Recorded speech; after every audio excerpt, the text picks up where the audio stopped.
का समन्वय दो तरह से होता है। एक तो तंत्रिका तंत्र से, है ना, वो हम लोगों ने पहले पढ़ा है। तंत्रिका तंत्र में क्या क्या होती है? कपाल, रज्जु और तंत्रिकाएं, है ना। कपाल तंत्रिकाएं, रज्जु तंत्रिकाएं होती है, उससे समन्वय होता है। मतलब जैसे कोई इंपल्स आता है, कोई सूचना आती है, उसका आदान प्रदान से समन्वय होता है। इसके अलावा हमारे शरीर में जो समन्वय होता है वो होता है अंतःस्रावी ग्रंथियों की मदद से। ठीक है, अंतःस्रावी ग्रंथियां यानी कि अंतःश्रवण, मतलब ये अपना जो हार्मोन, जो रसायन है ना, इसको रासायनिक समन्वय भी कहते हैं। तो जो अपना रसायन होता है ये सीधे ब्लड में निकाल देती है। कहाँ निकाल देती है? ब्लड में। और वो ब्लड जो है पूरे शरीर में घूमता है ना, और वो हर कोशिका तक पहुंचता है और उसी हिसाब से सभी कार्यों का समन्वय करता है। जैसे हमारा ये सबसे मास्टर ग्लैंड है, सबसे ऊपर भी है, और इसको हम लोग मास्टर ग्लैंड कहते हैं। ठीक है, तो मास्टर ग्लैंड जो है पिट्यूटरी होता है, सबसे छोटा है। ठीक है, और ये पूछा जाता है अक्सर कि किस जगह पे है, तो इसका नाम याद रखो, सेला टर्सिका। ठीक है, जिस हड्डी के बीच में रहता है उसका नाम है सेला टर्सिका। ये अक्सर बड़े एग्जाम्स में, कॉम्पिटिटिव एग्जाम्स में पूछे जाते हैं। ठीक है, सेला टर्सिका, यहाँ पे ये पिट्यूटरी ग्लैंड होती है। और ये जो पिट्यूटरी ग्लैंड है ये हमारे शरीर में सबसे महत्वपूर्ण इसलिए भी है क्योंकि ये बाकी के कार्यों को, ठीक है, ये बाकी जितने भी ग्रंथि हैं इनके कार्यों को नियोजित ये करती है। हाँ, ये जैसा सूचना देती है उसी हिसाब से सब लोग श्रवण करते हैं। ठीक, तो ये फ्यूज ग्रंथि है, मास्टर ग्लैंड बोलते हैं। और इसके बाद ये जो है गले में यहाँ पे होता है थायराइड ग्रंथि। ठीक है, ये क्या होता है? थायराइड ग्रंथि। ये हमारे शरीर के जो उपापचयी क्रिया है, मेटाबॉलिक क्रिया जो है उसका नियंत्रण करती है।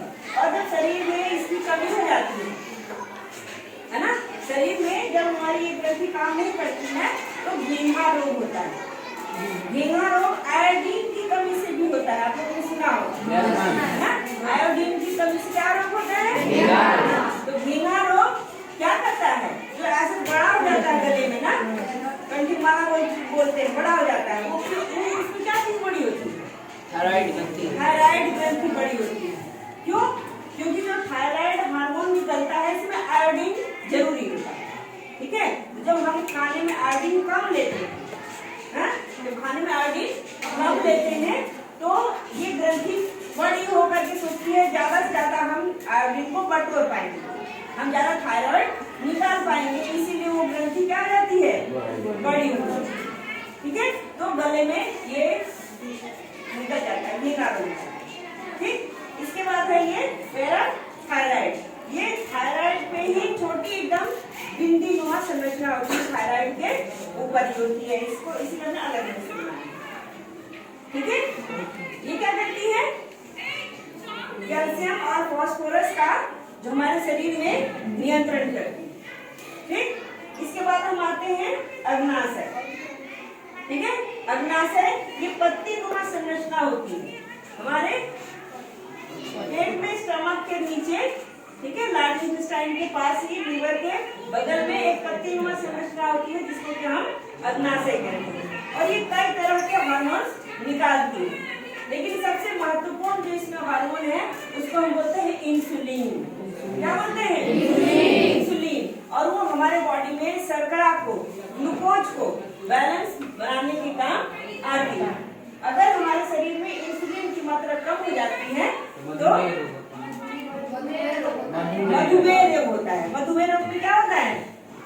जो हम लोग खाना खाते हैं उसमें का जो ग्लूकोज हमारे शरीर में ब्लड में जाता है उसका नियंत्रण नहीं होता है ना, और इसीलिए वो ऑक्सीजन ब्लड में ग्लूकोज की मात्रा बहुत ज्यादा हो जाती है।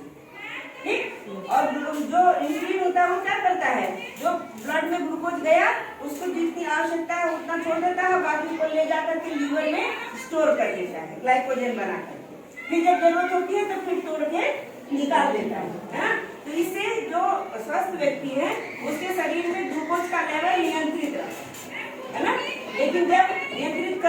हार्मोन भी नहीं बनेगा या कम बनेगा तो क्या होगा, ग्लूकोज का लेवल ज्यादा होगा, खून में भी ज्यादा हो जाएगा और जब पेशाब करते हैं पेशाब के रास्ते से भी ग्लूकोज निकलने लगेगा। ठीक है, तो ये बीमारी होती है।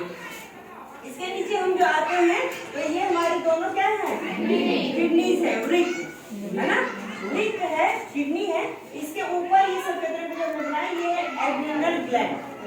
ठीक है, ये क्या करता है, हमारे शरीर को उत्तेजित करता है। ठीक है, जैसे इसका दो है, फाइट या फ्लाइट, है ना।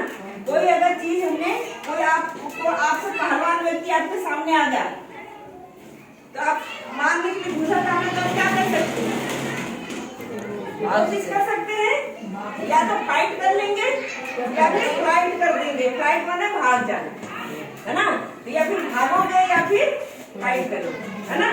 तो ये फाइट और फ्लाइट का हार्मोन है। अभी जब क्रोध आता है, किसी चीज को गुस्सा आती है, तो गुस्सा के समय क्या होता है, ये एड्रिनल ग्लैंड जो है एड्रेनलिन हार्मोन निकालता है। ठीक है, एड्रेनलिन हार्मोन निकालता है। लेकिन गुस्से के समय हम लोग शांति करते हैं तो शांत भी हो जाते हैं ना। ऐसा तो गुस्सा बहुत देर तक रहता है, तो उसको खत्म करने के